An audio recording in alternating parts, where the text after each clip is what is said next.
Aujourd'hui, l'exemple que je vais vous montrer, ça va être cette grandeur-là. Donc si je vous montre un petit peu, donc vous voyez, regardez, c'est vraiment que des petites chaînettes. Donc avec une laine numéro 4, comme je vais utiliser aujourd'hui, on va faire 9 chaînettes.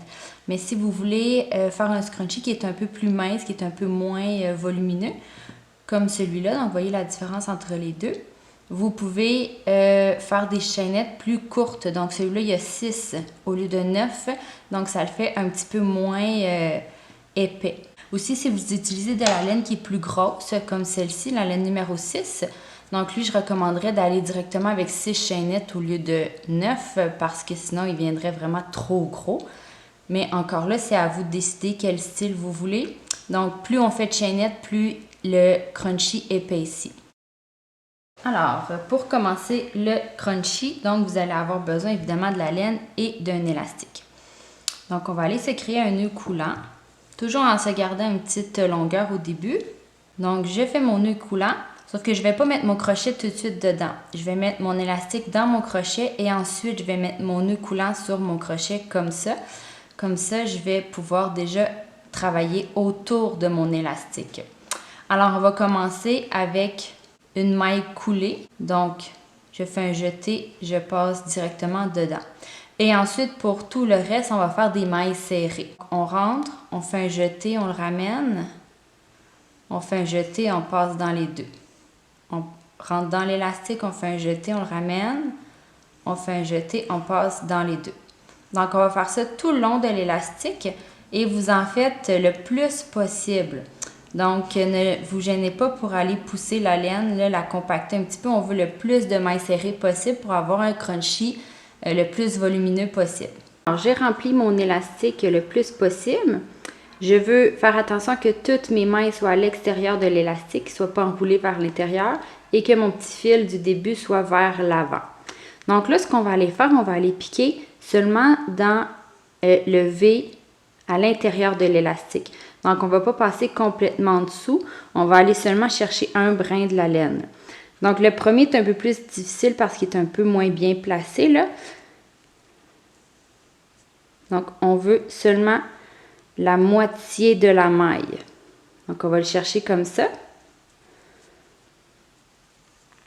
On fait une maille coulée et ensuite, on va aller faire 9 chaînettes.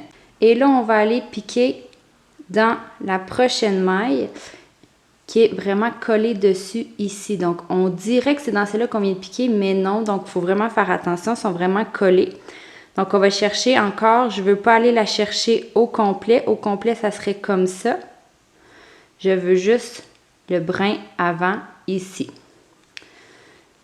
Je fais une maille coulée et je refais 9 chaînettes. Prochaine, je vais piquer dans le premier brin de laine ici. Donc, vous voyez, là, celle que je viens de faire, là, elle va s'étirer un peu là, comme ça. C'est normal parce qu'on tire dessus. Donc, on va piquer vraiment dans celle à côté, seulement le brin avant. On fait une maille coulée pour l'attacher, 9 chaînettes. Et c'est ça tout le long. J'ai presque fini mon tour complet. Il me reste juste à aller piquer dans cette dernière petite maille ici.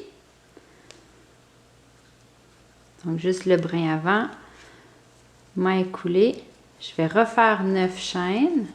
Et là, ça va être un petit peu difficile à aller les trouver au début, là, mais vous allez voir que facilement, vous allez vous y retrouver. Donc, on voit une petite démarcation comme ça. Là, ça, c'est notre début, ça, c'est notre fin.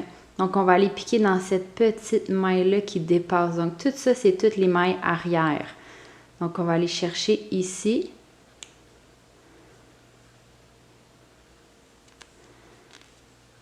Comme ça. On fait une maille coulée. On refait nos 9 chaînes. Et on continue jusqu'à temps qu'on ait fait le tour au complet. Alors, je suis rendue à la toute fin. Il me reste seulement une maille qui est ici à aller chercher. Donc, j'ai mes 9 chaînes. Donc, je vais aller faire une petite maille coulée ici. Et avant de fermer le travail, j'aime ça aller juste créer une deuxième maille coulée, là, un petit peu n'importe où, là, pour aller rendre ça un petit peu plus solide. Là. Donc, je pique vraiment n'importe où, là. Et je fais ma maille coulée pour aller fermer mon travail. Donc, j'ai tiré un petit bout de laine pour ma maille coulée. Je peux aller couper. Donc, la laine qui vient de la balle de laine, je peux la tirer. On a fini avec ça. Donc, on a nos deux petits bouts ici à aller rentrer. Donc, on va aller utiliser une aiguille à laine. Essayez d'aller la rentrer plus dans les mailles que dans l'endroit où il y a l'élastique parce que lorsqu'on va tirer sur l'élastique, le petit bout pourrait sortir. Donc, allez plus jouer dans les mailles serrées ou les chaînettes pour aller cacher votre fil. Alors, voilà,